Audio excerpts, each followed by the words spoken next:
Puji nama Tuhan.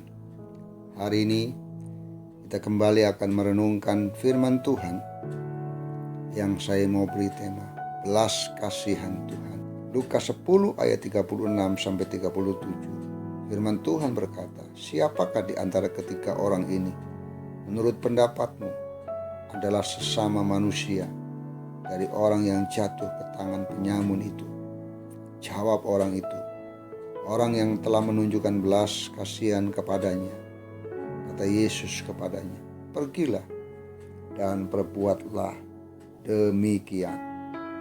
Saudara yang kasih Tuhan, belas kasihan adalah topik yang banyak sekali dibicarakan dalam firman Tuhan. Kata ini berasal dari kata Yunani, yaitu eleos, yang memiliki pengertian yaitu belas kasihan atau kebaikan dan kerelaan hati untuk menolong. Jika Alkitab atau firman Tuhan menyatakan hal itu berulang-ulang, maka itu menunjukkan bahwa kata ini adalah hal yang penting bagi kita sebagai umat Tuhan untuk memahami, mengetahui dan melakukannya dengan sungguh-sungguh. Beberapa alasan untuk kita menunjukkan dan memiliki belas kasihan dalam hidup kita. Yang pertama adalah kita meneladani Tuhan Yesus.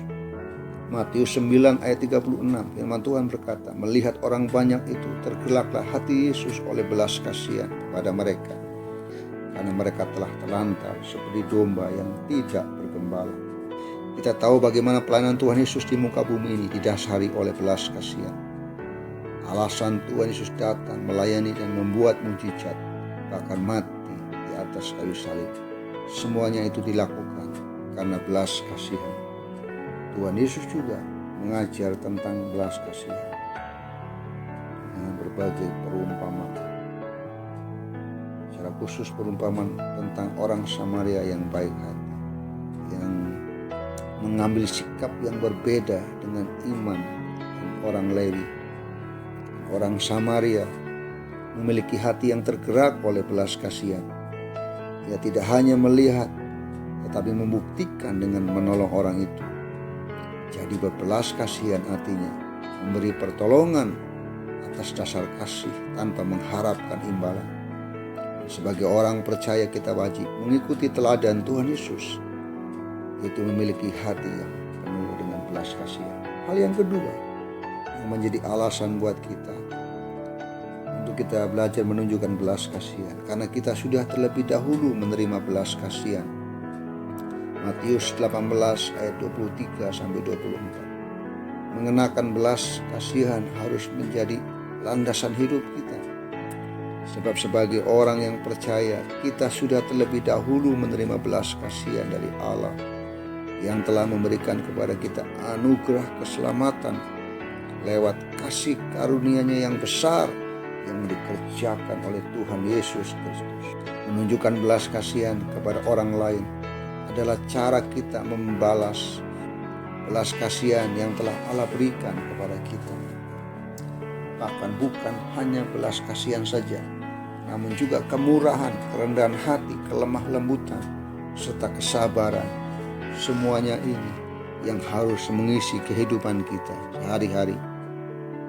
Perumpamaan Yesus yang dinyatakan dalam Matius 18 menceritakan tentang seseorang yang tidak menunjukkan belas kasihan kepada temannya meskipun dia sudah menerima belas kasihan. Orang tersebut menerima belas kasihan raja karena tidak sanggup melunasi hutangnya. Namun ia tidak mau menunjukkan belas kasihan kepada temannya yang berhutang. Akibatnya, perbuatannya ini, maka raja menghukum dia.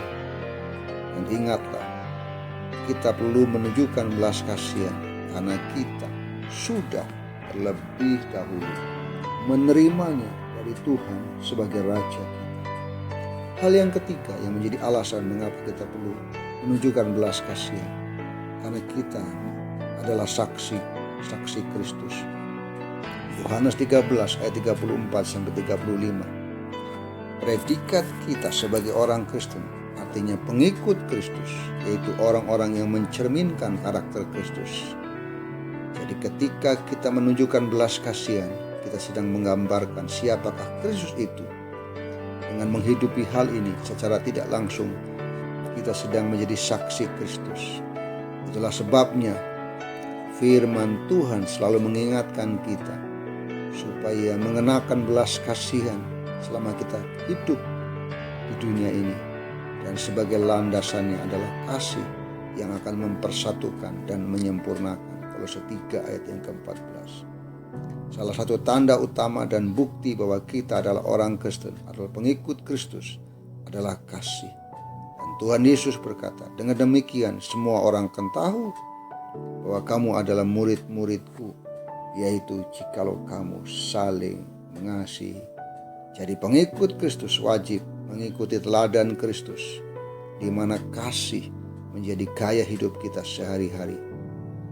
Belas kasihan lahir dari kasih. Kiranya lewat firman Tuhan ini akan meneguhkan kita untuk kita menunjukkan belas kasihan dalam hidup kita. Tuhan Yesus memberkati.